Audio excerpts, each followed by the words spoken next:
universitario previsto en la legislación universitaria. Pero hay que ser sumamente cuidadosos, muy cuidadosos de no invadir esferas competenciales de estos órganos. Por ejemplo, en el ámbito de la Universidad Nacional, la Defensoría no es competente para conocer de aspectos disciplinarios porque existe un tribunal universitario encargado de tal situación.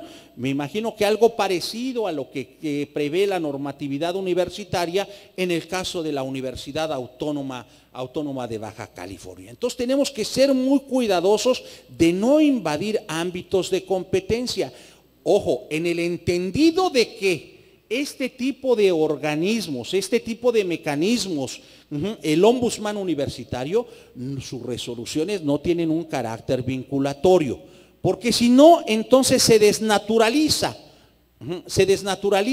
la figura como tal. La característica fundamental ciertamente de un ombudsman, llámese el ombudsman universitario, el ombudsman nacional o el ombudsman a nivel local, a nivel de las entidades federativas, la característica fundamental es de que sus resoluciones, si bien no son vinculatorias, por la autoridad moral que representa el titular de este tipo de organismos, es que el impacto de sus resoluciones en la práctica, digamos, no lo quisiera señalar en estos términos, pero para efectos de explicación, pareciera que tuvieran carácter vinculatorio, ¿no? Por la calidad moral del titular del organismo de protección de los derechos humanos. En este caso en particular tenemos la Defensoría de los Derechos Universitarios. Y otro aspecto que también hay que cuidar mucho, que no se involucren aspectos de índole laboral, porque estos son materia, por una parte, de la negociación colectiva, de lo establecido en el contrato colectivo de trabajo, y por la otra, frente a eventuales conflictos que se pudieran derivar, evidentemente existen las instancias laborales correspondientes, las juntas de conciliación y arbitraje, que son organismos jurisdiccionales materialmente hablando, es decir, ellos van a resolver sobre el fondo del asunto, independientemente de que su resolución no sea definitiva, porque ustedes saben perfectamente que esto puede ser materia de impugnación a través de un amparo directo. Pero diríamos, la Defensoría de los Derechos Universitarios es el punto central. Y si me lo permiten, y desde luego entre instituciones, yo diría hermanas, desde luego que existe la mejor disposición de la universidad de poder apoyarlos en lo que consideren conveniente. Yo podría hacer llegar toda una serie de datos que les permitan a ustedes, en ejercicio de su autonomía, no involucrarme, pero sí ustedes como parte de la comunidad universitaria, desde luego, poder decidir cuál es la mejor figura jurídica que permita a los universitarios contar con un organismo no burocrático, pero que les permita en todo caso hacer de su conocimiento eventuales violaciones a derechos humanos, como lo son los derechos universitarios, desde luego. Espero, doctora, haber respondido su pregunta, y si quiere profundizar, con todo gusto estoy a su disposición. ¿Alguna otra pregunta? Bueno, nos aventaron el 10 de calificación aquí del licenciado Eslava y casi nadie quiere participar, ¿no?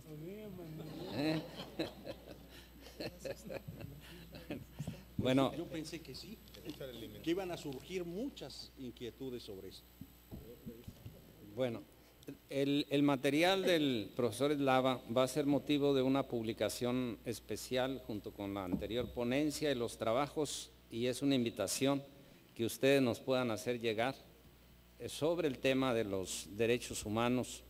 El programa tiene como uno de sus medios de expresión precisamente publicaciones que estamos periódicamente realizando después del foro, y los invitamos por eso a participar con su ponencia, ¿verdad? Perdón, ya que nadie quiere tomar la palabra, yo quería ceder el espacio, pero si hay tiempo me gustaría hacer otra pregunta. Me pareció muy interesante la primera parte que no desarrolló en profundidad sobre los derechos que le llama fundamentales universitarios, que recaen principalmente en las legislaciones federales. por referir solamente a algunos de los que mencionó, la libertad de expresión, de derecho de imprenta, de la discusión pública de los asuntos de interés público y que bueno, se van derivando en los diferentes derechos universitarios. Tal vez la pregunta que quiero formular es la que nos permita a todos los aquí presentes conocer o palpar el proceso de diferentes instituciones que usted conozca sobre cómo han transitado en la elaboración de sus normas propias para llegar a el ejercicio de estos derechos a nivel interno de cada universidad. No sé si soy clara con la pregunta. Creo que sí, doctora, y si yo no entendiera, porque en todo caso no lo entendí su servidor, pero usted sí ha sido clara, pues me corrige. La verdad, doctora, que es tratándose de los derechos fundamentales en el ámbito universitario, tenemos que tener presente lo siguiente. Esos derechos no son otra cosa sino los consagrados en la norma constitucional, pero trasladados al ámbito universitario. De tal suerte de que en el ámbito de las universidades públicas le tengo que respetar el derecho a no ser discriminado, el derecho de petición, el derecho a su libertad de expresión, el derecho a su libertad de reunión, etcétera, etcétera. Todos y cada uno de los derechos humanos consagrados, no solamente en los primeros 29 artículos de la Constitución General de la República, sino en otros preceptos constitucionales. Necesariamente tengo que observarlos. Recuerden ustedes que el principio de autonomía universitaria ciertamente implica darnos nuestra propia legislación como universidad pública, pero con la condición sine qua non que respete lo establecido en el orden jurídico nacional y forma parte del orden jurídico nacional porque está en la cúspide del ordenamiento jurídico lo establecido en la Constitución General de la República.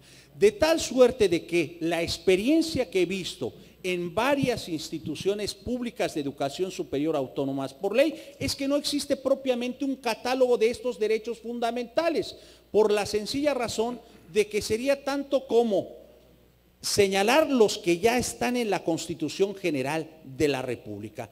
Cuando yo tengo obligación necesariamente en mis actos observar lo establecido en la Constitución.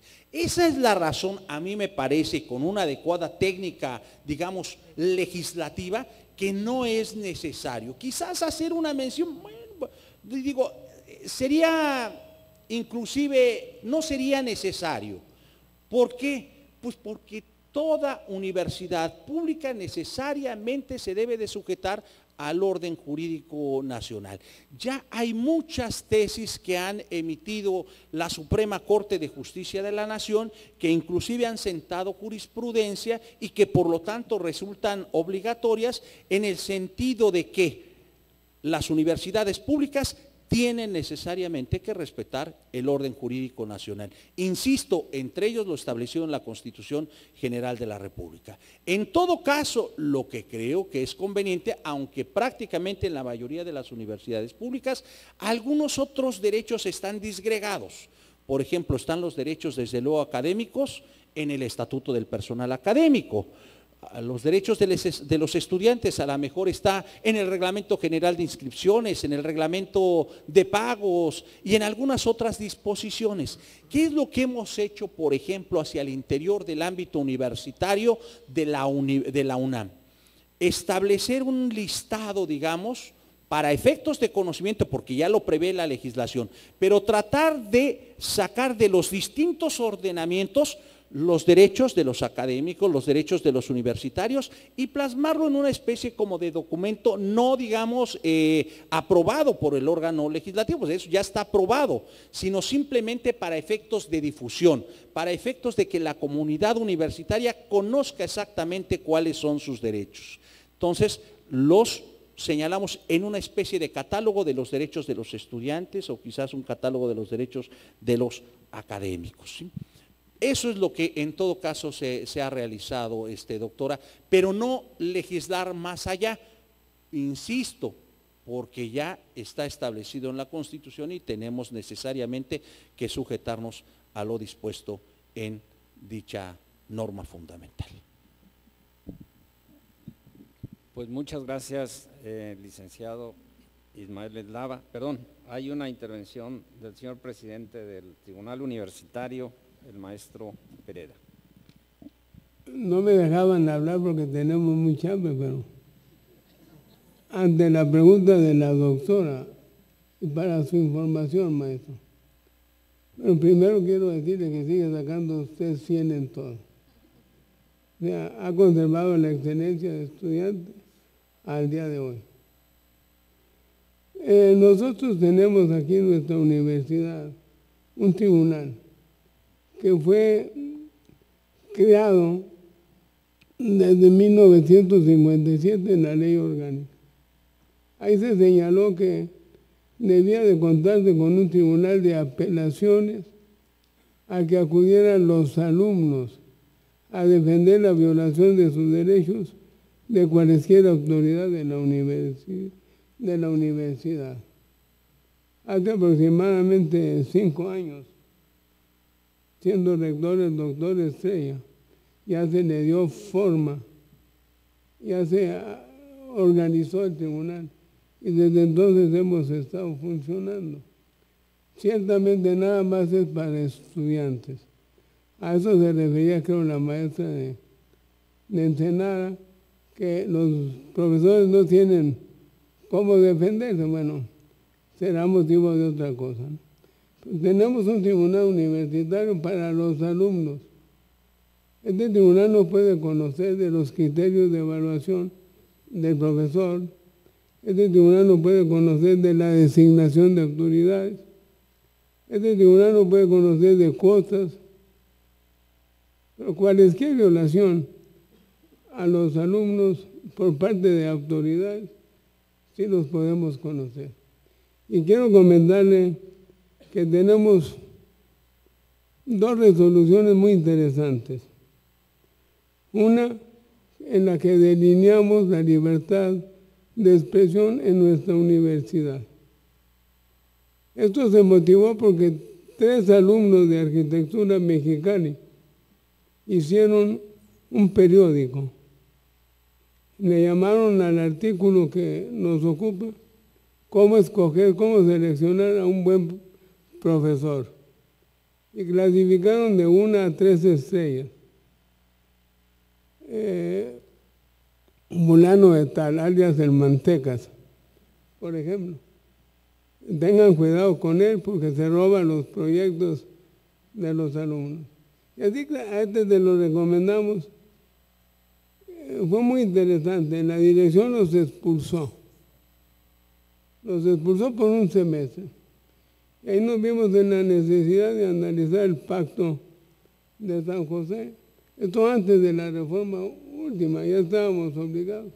De cualquier manera, analizamos el convenio de la ONU y obviamente analizamos el Estatuto General de la Universidad y el Estatuto Escolar.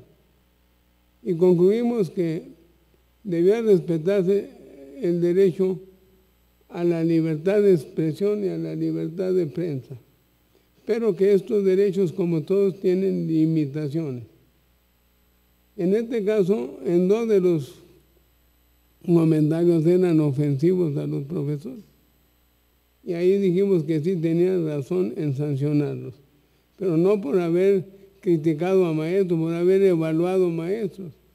Nosotros estamos sujetos como profesores a que los alumnos opinen de cómo somos como profesores. Este reprueba por reprobar, este aprueba a las mujeres nada más y a los hombres los reprueba. Y comentarios de ese tipo sostuvimos que sí pueden criticar a los profesores, pero con libertad. La libertad tiene limitaciones. Entonces era importante, por favor, yo les suplico que entren a la página del tribunal y ahí pueden visualizar todas las sentencias. El último caso ya lo hemos comentado aquí en 2 o 3 ocasiones. Se analizó la libertad de cátedra. Un profesor que fue demandado dijo que no podía aplicarse el estatuto escolar en algunos aspectos porque le violentaba su libertad de cátedra. Nos dimos a la tarea de entonces resolver en qué consistía la libertad de cátedra. No encontramos precedentes en México, excepto uno de la Suprema Corte de Justicia que señala que es un derecho de los maestros, que no es un derecho de los alumnos. Aunque no estuvimos totalmente de acuerdo, creo que sí repercute en los alumnos.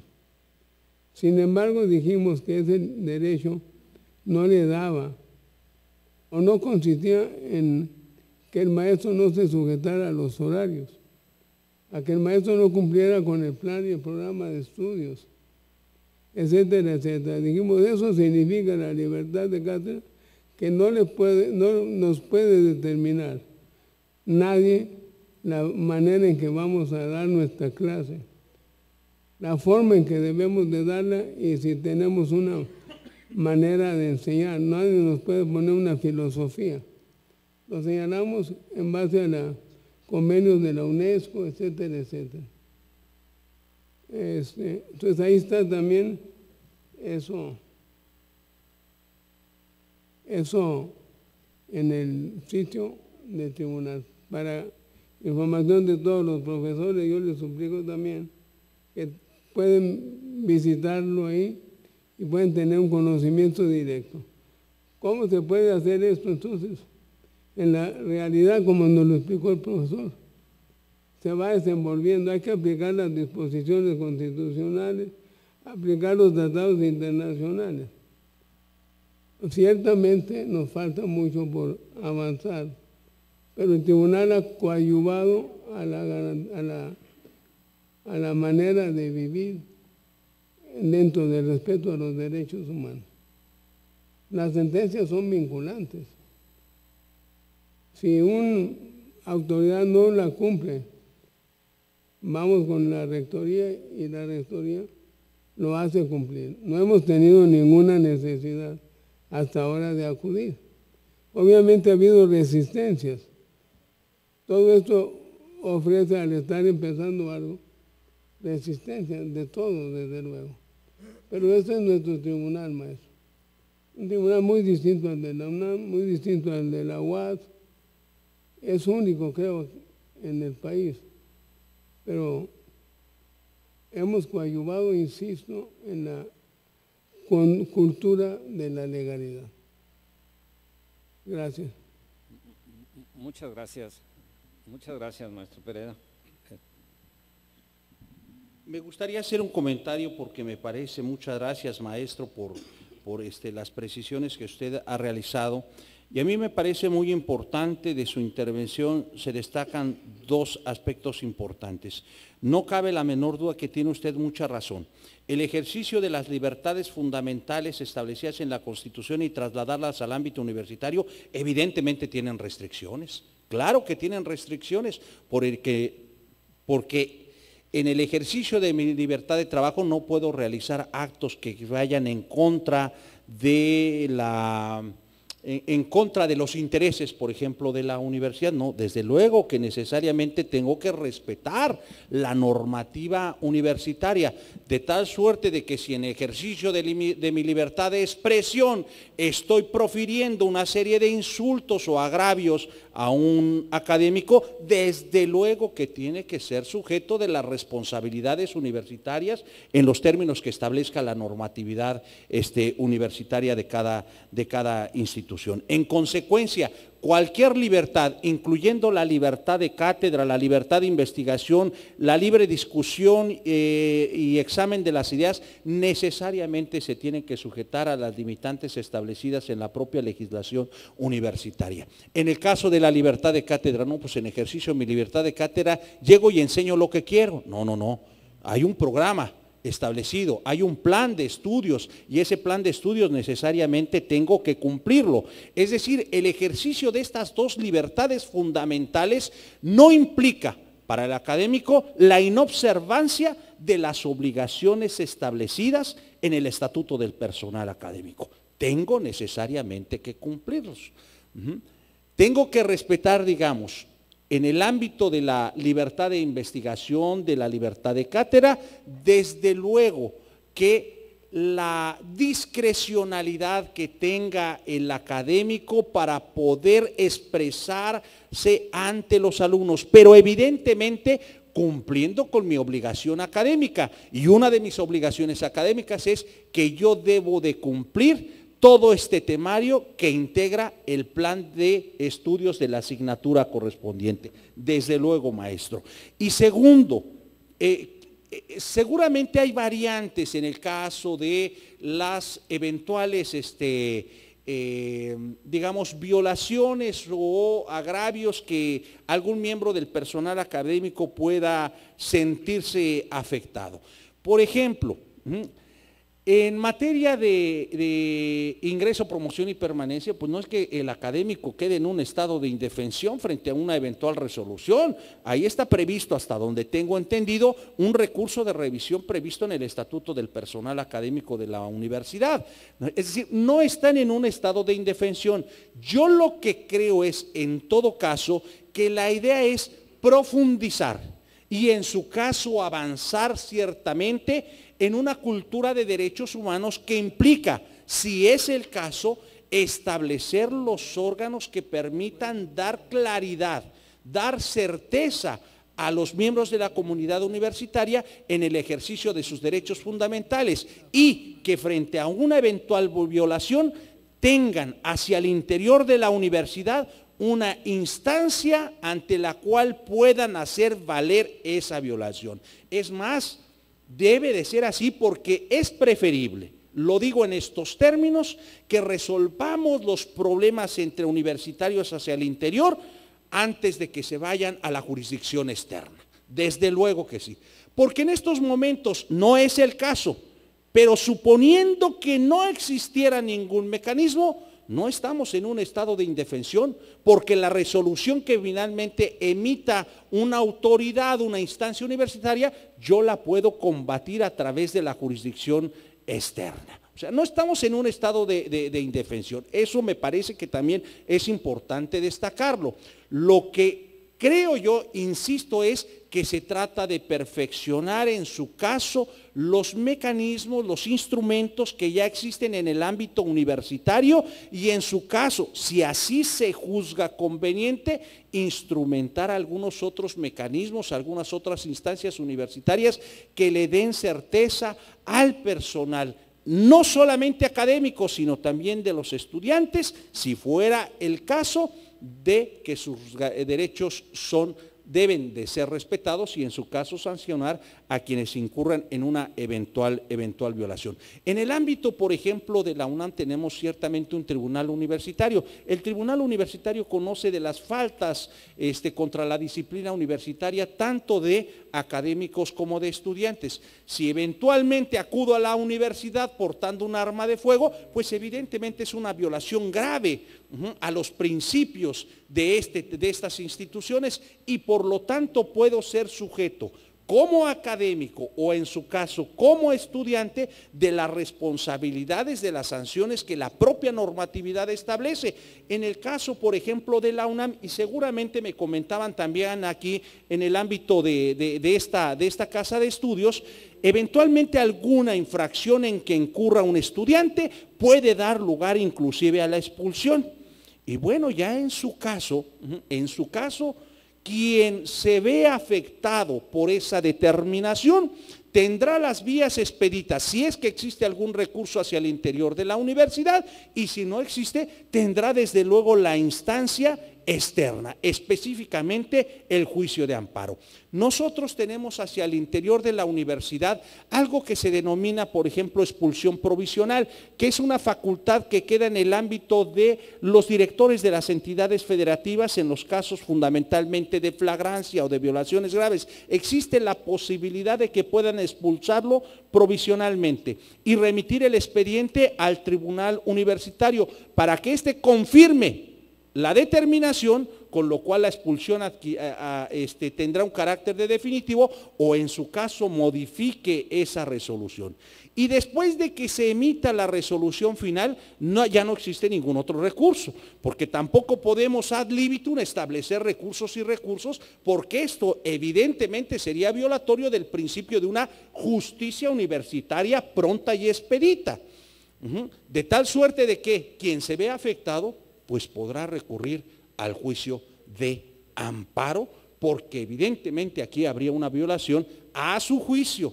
Ya nos tocará como autoridad responsable defender el acto que se está impugnando de inconstitucional, pero a él, como considera que se le violentó un derecho fundamental, el derecho de acceso a la educación, puede impugnar esa resolución. Y en su caso, la autoridad universitaria, y lo digo en el buen sentido de la expresión, tendrá que defender la constitucionalidad de esa resolución, del por qué lo expulsé definitivamente de la universidad. Entonces creo que también es importante mencionarlo. Muchas gracias.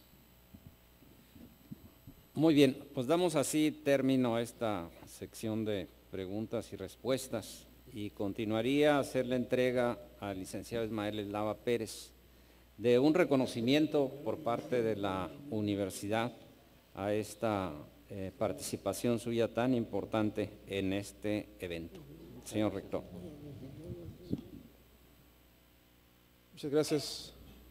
La Universidad Autónoma de Baja California, el Centro de Estudios sobre la Universidad y el Sindicato de Profesores Superación Universitaria otorgan el presente reconocimiento al licenciado Ismael Eslava Pérez por su participación como conferencista en el seminario El trabajo académico en el contexto de los derechos humanos, celebrado el 21 de febrero en el Teatro Universitario de la Unidad Tecate.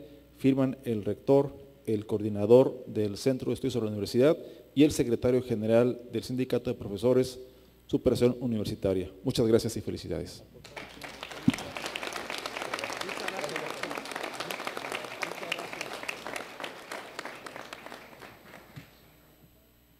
Bueno, quiero comentar. Adelante, señor. Antes de que un compañero profesor proceda a la clausura, quiero compartirles las obras que se encuentran aquí en el centro de este recinto.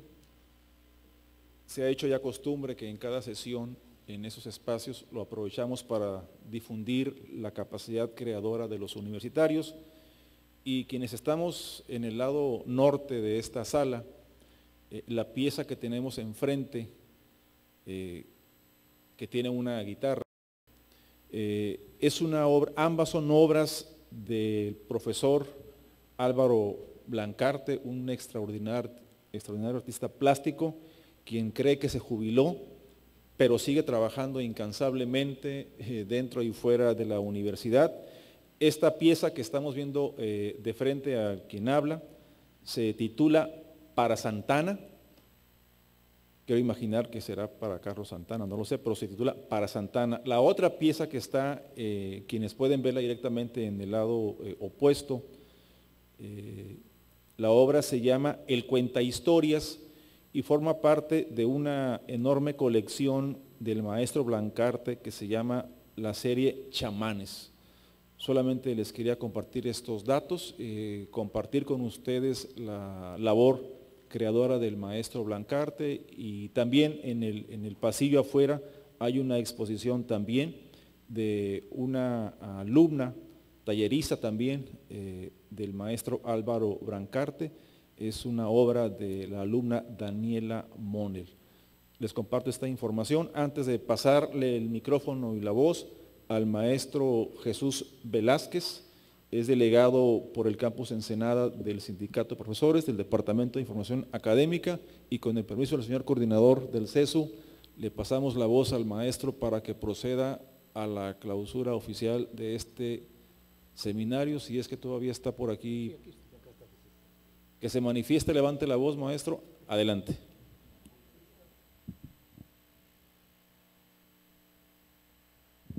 Si se pone de pie, y nos ponemos todos de pie para proceder.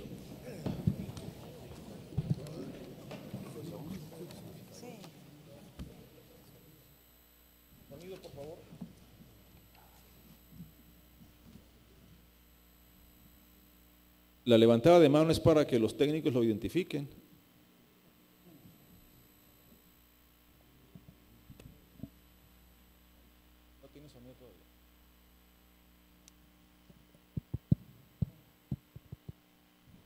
No es ningún boicot, es un problema estrictamente de carácter técnico.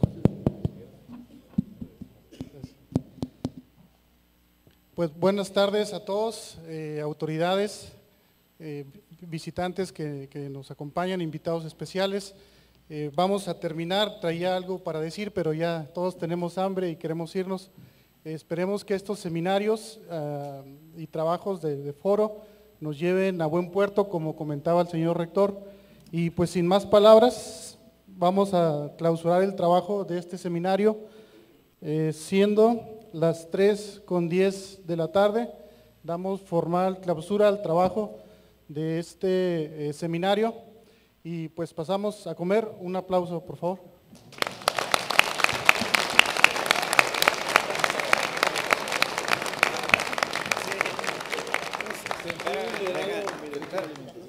Sí, información importante, ¿verdad? La comida va a ser en Estancia Inn, Restaurante El Mezquite, Salón Los Olmos, por favor. Están todos invitados. Y lo que originalmente era una frugal comida, pero gracias a la excelente